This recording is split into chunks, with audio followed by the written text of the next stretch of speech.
Ladies and gentlemen, from the corner office, in the corner.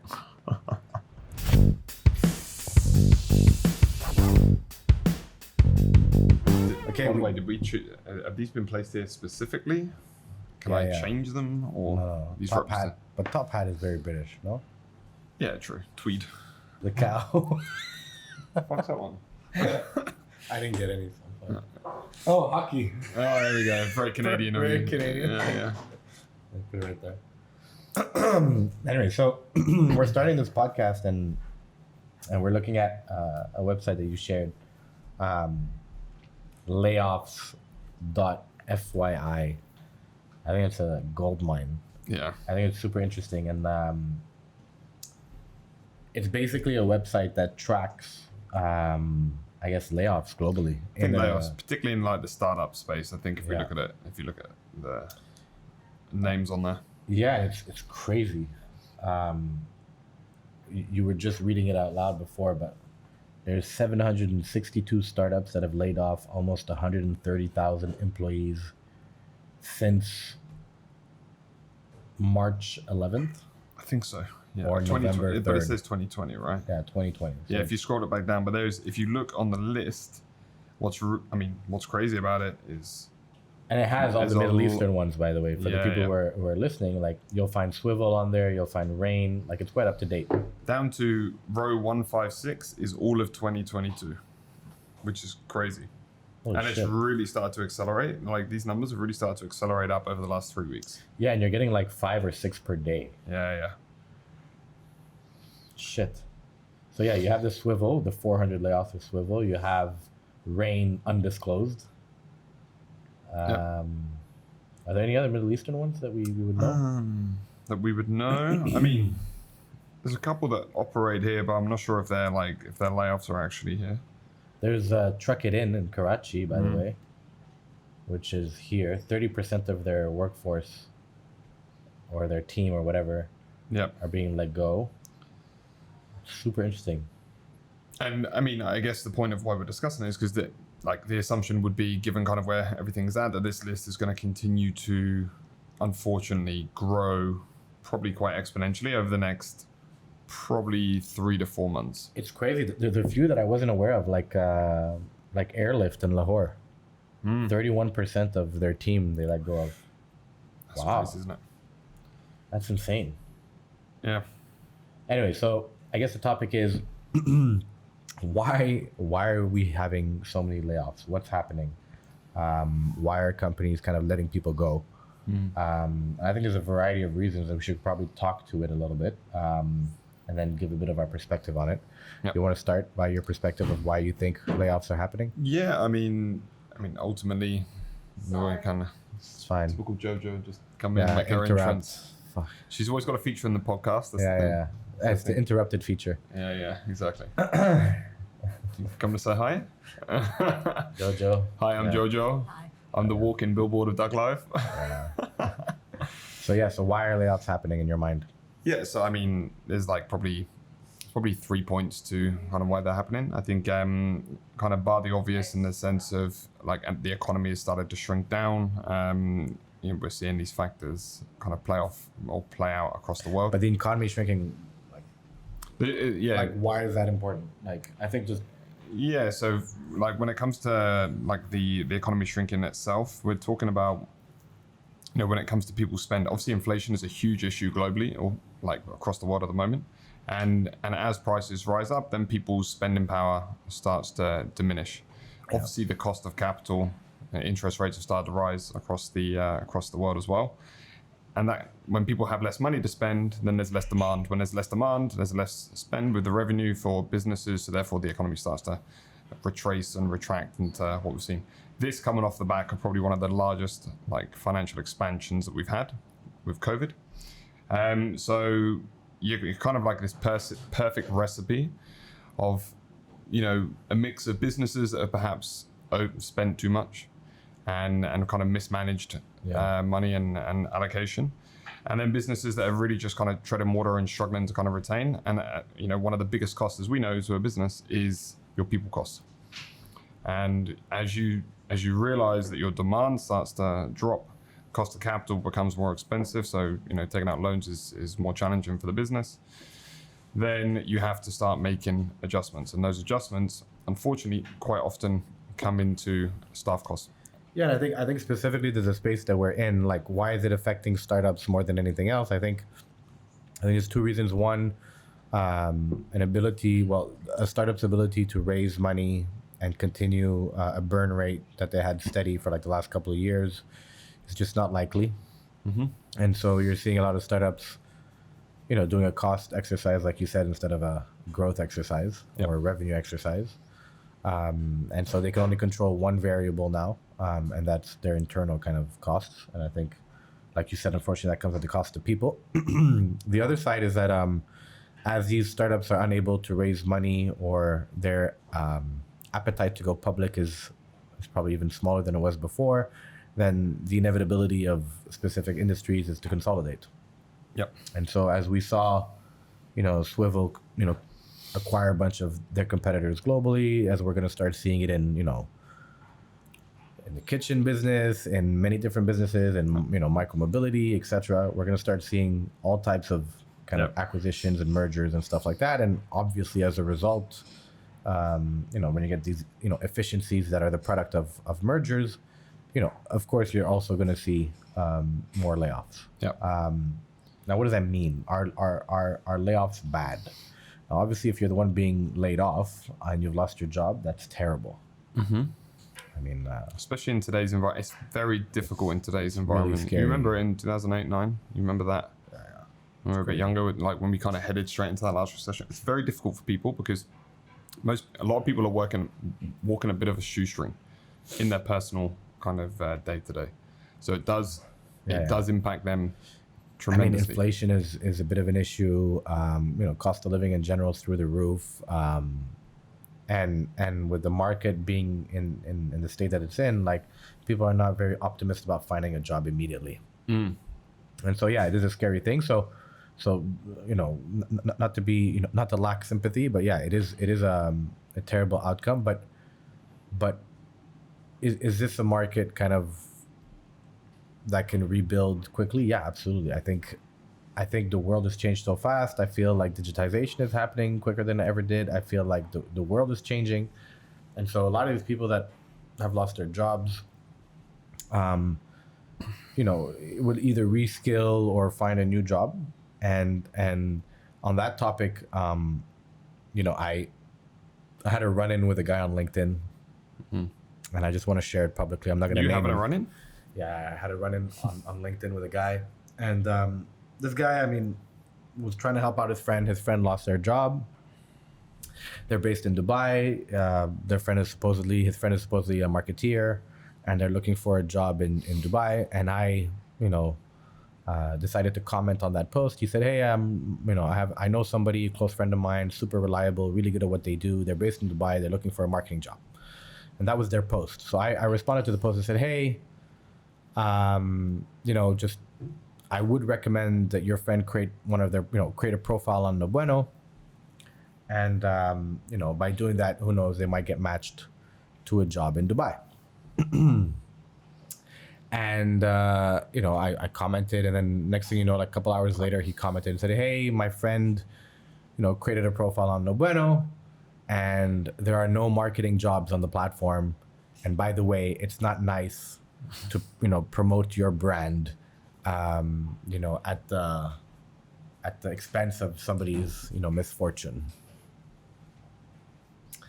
And I'll just unpack that. First of all, I can understand kind of the empathy and the fear and the kind of responsibility that the friend is trying to do, right? I get it, like trying to help your friend, etc. Of course. So, super defensive and all that. The reality was, there were like 14 jobs, marketing jobs specific in Dubai available, and that person created their profile and they simply didn't match to the opportunities. But for some reason, they didn't understand that it was a matching platform. So maybe there's something that we need to fix on the No Bueno side. But I think the point of that is, I responded and said, "Hey, listen, there are 14 marketing related jobs in Dubai, and, it's absolutely possible that they just don't match from a criteria perspective." However, the point of that the reason I'm bringing this up is, Everyone online right now, with every announcement of layoffs, I mean, every brand out there is, commenting or participating and showing kind of concern by saying, hey, if you've been laid off, here's our careers page. We have tons of openings. We're hiring. Yeah.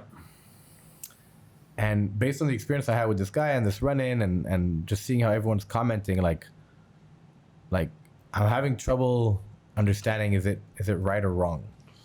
Because are these companies genuinely hoping that people from Swivel and Rain and whatever these companies are they genuinely hoping that the people that were laid off find a job within their organization? Or are they participating in a hot topic? So, I mean, it's like, do we take like a super cynical view of the world? Do we take an optimistic view of the world? Because just speaking to that as well, do you remember the, I don't know if you saw it, Klarna, their CEO, they laid off like 700 people.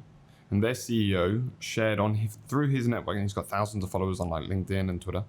He shared on his network like a list of these people and said, anyone within my network who's looking to hire, here is these people, here are the roles, here's what they did, and here's there's details how to get a hold of them. And we've seen that before, right? This, if you remember when Kareem let go, when we had the merger with Uber, that list was shared, and then people could go out and kind of reach out to these people, which is, you could argue two sides to that. One, it's a good thing because it immediately kind of uses other people's networks to then reach out to help people connect to roles.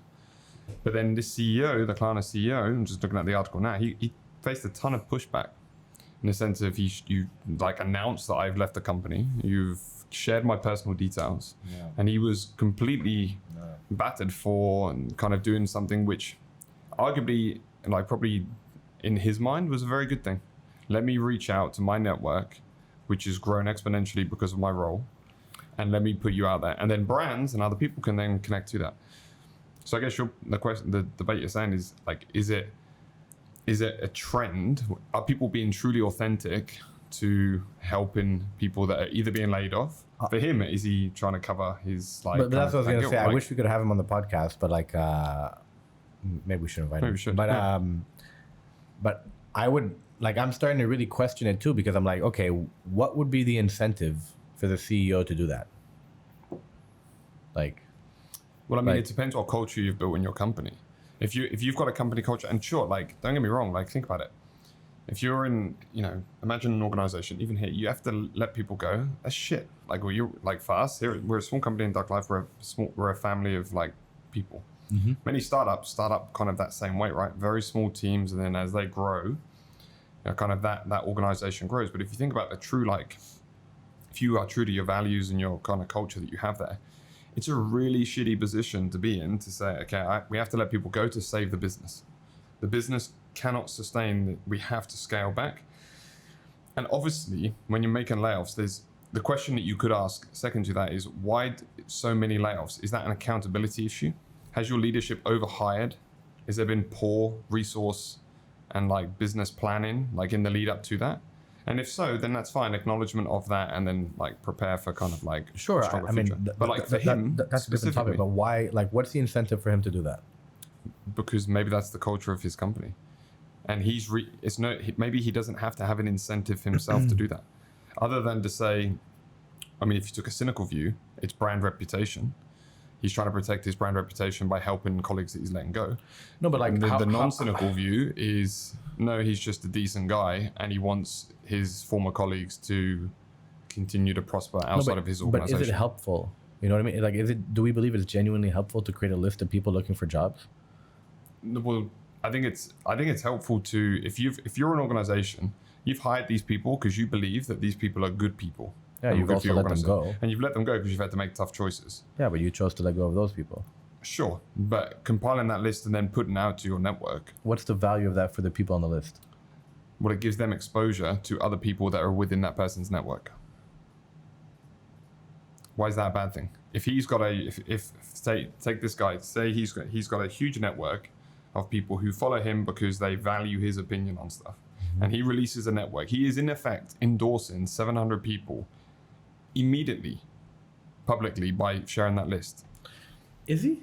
Well, did he let 700 people go just because he's the CEO, or did his team leads let those people go? Precisely. So he's not endorsing anybody. Well, He's just providing a database of names. And he's sharing that under his But he name. doesn't know who they are. But imagine it's like a reference. But it's not. But it is to an extent. It's not a reference because I let you go. Yeah, he let you go. It's sure. a negative reference. No, so if you're let go for poor performance, these guys are let go because the business needs it to survive. The business I know, but the business had to choose who to let go and who's non-essential to the business. Yeah, non-essential to their business at that given time, but could be essential to a business moving forward. No, but the problem is like if they made a department redundant, Yeah. fine. Yeah, totally. Yeah, fine. If they like cut off 30% of their engineers but they kept 60% 70% of the engineers, Yeah. like you're basically telling me you've decided who you're going to keep, who you're not going to keep, and the ones that you're not going to keep you're referring.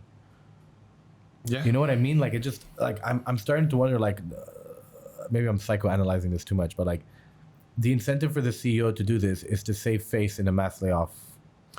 So scenario. if you take a cynical view, then that would be the incentive. That it's let me try and save face and the brand's reputation by giving out these names and trying to help these people.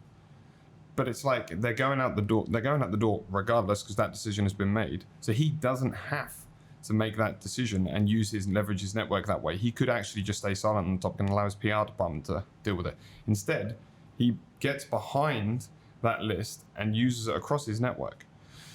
For me, I don't know. I get it from. I understand kind of the point of view that it's, maybe it's about saving brand reputation and like save face. But I also kind of like to try to like see an optimistic view of the person. I'm optimistic. I think genuinely maybe the intent was more positive than negative and more authentic than not. But it's just. I mean, this list is enormous, by the way. I'm just looking. But that's what I mean. Like, okay, like how many lists have you actually gone down and looked at the actual talent and contacted? You know what I mean? Yeah. Like, I mean, at the moment, so I mean, for us, like, we haven't. But I've been going through this database for the last 24 hours, and there is an enormous amount of people on this list, on these lists. And there's a number of companies that have actually put the roles, their LinkedIn profiles, their email addresses, so you can actually reach out directly to these people. I don't know, put yourself, say you're a company that hasn't gone through hyper growth, you've stabilized revenue, and you're at a point now where you can start to grow and continue to grow responsibly, while everyone else who potentially grew too fast or grew irresponsibly now is having to make hard choices and let people go. That's a great opportunity. So these lists for you in that position, if you've kind of predicted and seen the future a bit, maybe if, like we said, I don't know if we said it in a meeting recently, like the conversations of recession and a shrinkage in the economy, we started speaking about in November of 2021. Yeah. That was when it was very clear that something was going to break, but we didn't know when or like how far out that would be. It's very clear that that's borderline here, if not already here, just not definition is here.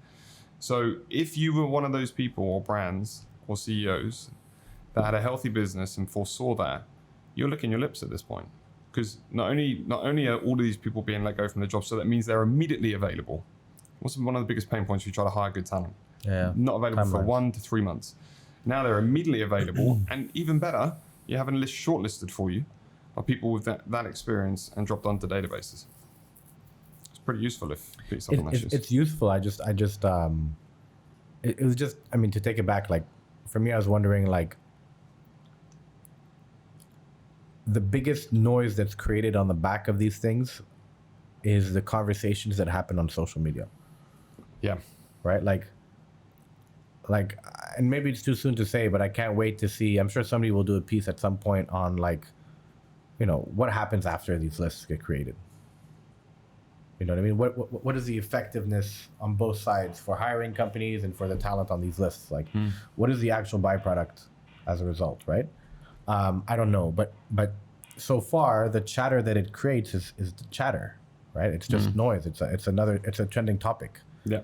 So far, what we see, the impact of these lists, whether it's a Rain list, a Swivel list, a Klarna list, a Kareem list, is just basically the noise about the list and how like honorable the people are who created the lists and how the community comes together to kind of help these people. But at the end of the day, I don't know how effective it is, right?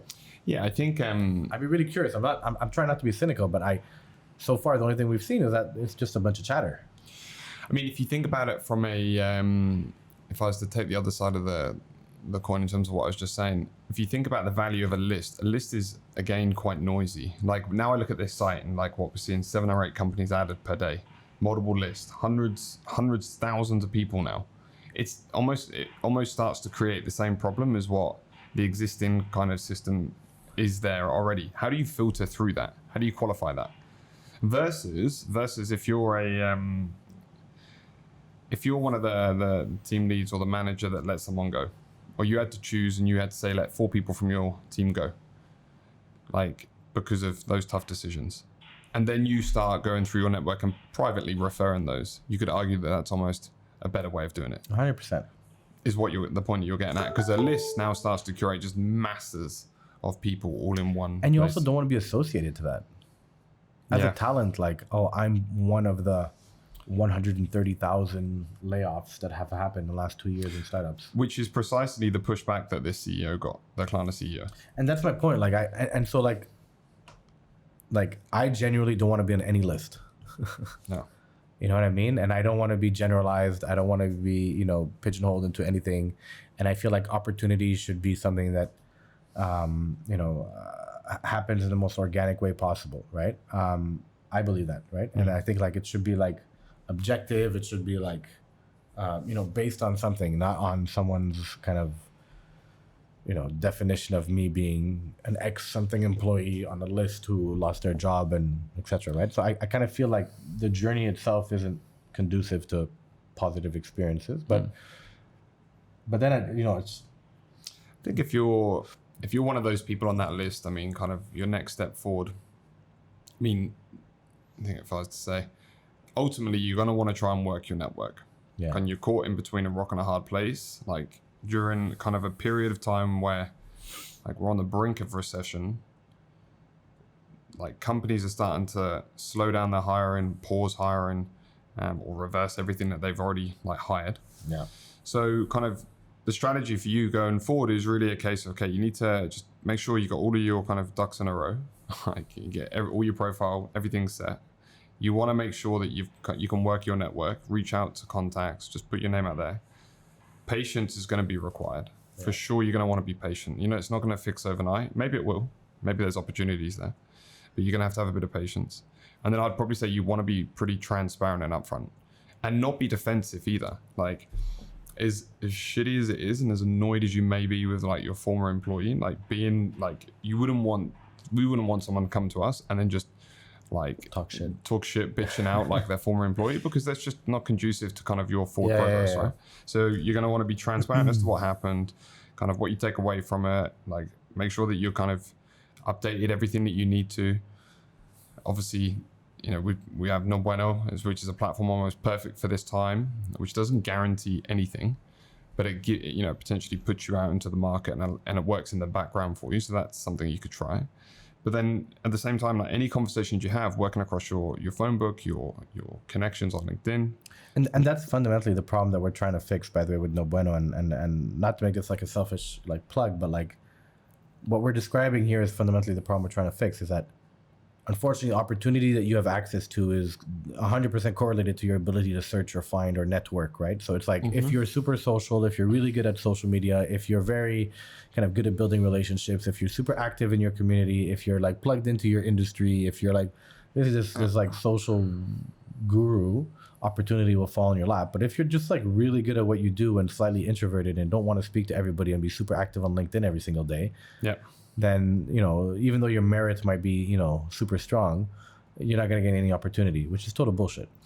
Yeah. It's like the loudest person in the room, right? Yeah. It's like, I know. And it always frustrates everyone, especially the introverts. I find myself quite introverted. And actually, you're very different people. Very different. I beat my chest everywhere I go, right? But I think, and that's unfair, right?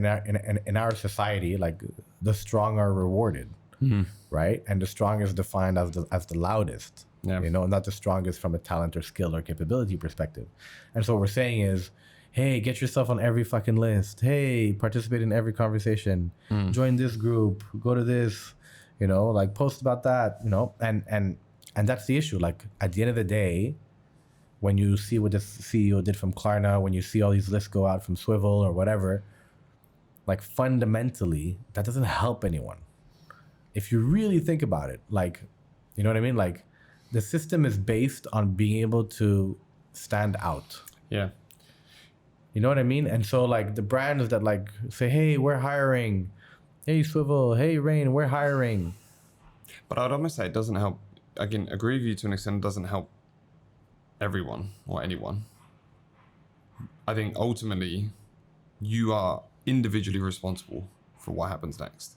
Sure. So kind of the point that you're making is that lists are fine on like a one-off occasion, but now we're seeing mass just like this. I mean, this website, the fact that this website exists for Layoffs.fyi. Yeah, 130,000 people in startups alone have been laid off. Continuous noise, and now you're just one of 130,000, which is a problem. One of 130,000 laid off people. Yeah, which is an enormous problem. Which diminishes your value.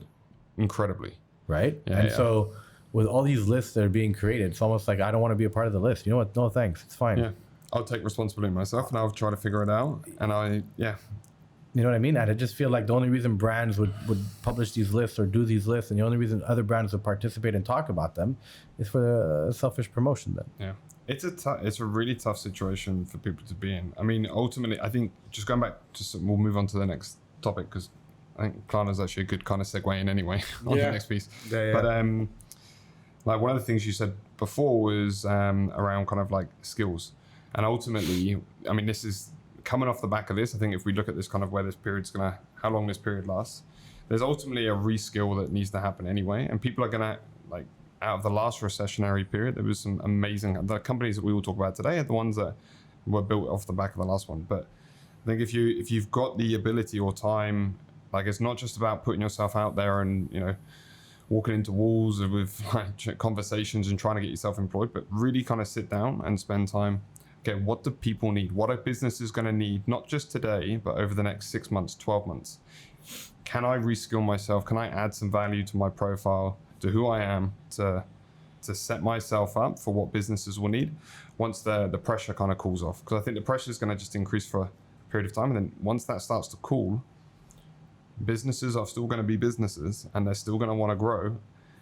And there's going to be opportunities galore coming off the back of it. So how can you set yourself up to not be one of many on a list and be completely different to stand out? Like that's how I'd approach it anyway, I think, given the kind of situation. Yeah, and also the understanding of the market. Yeah, you have to do the work. You have to understand what's going to be required and really think. And you have to be ready to make tough choices. You know what I mean? Like, what do you mean? Just explain that. I think there's a variety of things. It's not just skill set based, right? It's like what type of roles you'd be open to, what type of geographies you might be willing to move to, right? Like it's a global play now. Like, well, I mean, that's another thing, right? The fact that the market is no longer just based on where you're actually located geography. Exactly. It's now there are remote opportunities that could be there in abundance. And here's the reality for a lot of people who lose their job, especially in Dubai, right? It's like, when you lose your job in Dubai, in a country, in a city where, you know, the cost of living and lifestyle that we have is quite incredible, but whereas we're super exposed, as soon as we lose our income, it becomes very difficult to sustain where we are, right? And so, like, you know, we love where we live. I think we're super privileged, but at the end of the day, we pay a lot for it. It's an expensive lifestyle, right? You know, we have tons of convenience. It's a fantastic city, but it's super expensive. So the day anyone here in this market loses their job, the timer starts, right? Yeah. And so, you know, your speed to finding another opportunity is critical. Yeah. Right. And so, you know, I think one thing I say to people who are looking for jobs at the moment is like, listen, like, if you were getting paid, you know, X amount of money, you know, the likelihood in this market of getting the same or more is unlikely. Yeah. Right. And, you know, the reality is, like, the market is difficult and you have to be ready to make choices in the types of roles that you're going to get, in types of comp you're going to get, etc. And it doesn't have to be, you know, it doesn't have to set the tone for your future. You can fix that a bit later. And you know what? And be ready to relocate too. Like if lifestyle is everything for you, like you don't want to diminish anything. You know, there are still opportunities, you know, in different markets where cost of living might be less too, right? Like you have to be open-minded nowadays. I think that's a reality that probably wasn't true like 5 years ago. Yeah, true. Just on the open-minded thing, like when it comes to comp and stuff, there are other ways that you can try to retain your value. Like cash is going to be hard for businesses. So if it's not cash, but you know your worth, then try to like negotiate in different things as to what that could be. That could be based on where you're located and living. Yeah. So if someone says, no, this is a fixed location in Dubai, I actually know the salary doesn't cover my costs. I'm actually going to live outside of Dubai. I can give you the same amount of time, same person, but I'm going to be based outside because I can't afford to be in this place. They're like negotiation pieces. No, exactly. And I think that's the adaptation and adaptability that people need in this market. Like you can't try to keep something going if the market can't sustain it, right? Yeah. By the way, we're going to go on a cloud. I've just seen an article. Dubai is ranked the most overworked city in the world by expats. But they say the perks of living there make it worth it. We should talk about this. Not now. We can talk about we could talk about this for an hour. So do I feel overworked? Well, we own our own company, so I mean that would be our own faults. We should ask Jojo. Just put of course Jojo put her hand up. Our regional, our local Ducket special guest Jojo. I can't say anything because everything is being recorded. I can't say anything. Anyway, we'll talk about this another time. I mean, listen, on that point really quick, and I had this conversation a million times with tons of people. The reason Dubai is a very high-paced, competitive environment is because the nature of its makeup, right? Like the majority of the people who live here are expats looking for a better living. So they only come here because they're ready to work their butts off and build their futures in a way that they might not be able to in their own countries and cities. So the byproduct of that is 90% of the people who are here to fucking hustle. Yeah. And, and obviously Dubai, gives us tons back, right? Like stability, safety, lifestyle, weather, etc. Safety, totally under the radar, but without a doubt, one of the best perks. Anyone who comes here from outside realizes that. Yeah. And then when you look at the city, like Dubai also got a lot from us too. Like look at what they've been able to build. Like that's all expat driven too, right? Just so looking at those gray hairs. Yeah. Like I didn't come to this country with any gray hair. But at the end of the day, like I've gotten a lot from it, and it's gotten a lot from me, right? It's a two-way street. True. And unfortunately, at some point when I decide that I'm no longer ready to fucking run, I just want to walk. Maybe Dubai won't be the place for me, and that's fine. That's okay. Like that's expat life. Yeah, that's also the way the city is built in that kind of startup that's fine. Youth system. It really helps the economy kind of scale and grow. And we call it like a startup city, right? It's run like a startup. No, and like you could be super negative about it and whatever, but you could also be like, it's an engagement, it's a relationship we have with the city, and we get as much as we give, right? It's like with anything. If you understand how it works and kind of the way it functions, and you can adapt and participate in that, then you can make it work for you. It's crazy, man. Now that it's 50 degrees outside, everyone's gonna start hating Dubai. Yeah. I fucking hate this place. Oh man, this would be my 7th summer. And then from mid-October to March, it's fucking paradise. It's the best place, right? Yeah, and so I think it's just a natural kind of human kind of evolution with in terms of how the relationship goes up and down. But yes, we work our asses off here because everyone here is here for the same reason, and it's to make themselves a better living. Yeah. And so the nature that we're super competitive, high-paced, go means that we overwork ourselves, and that's fine. Cool. So yeah, good topic. Hopefully the kind of market is kinder. But let's see what happens. Yeah. Chew.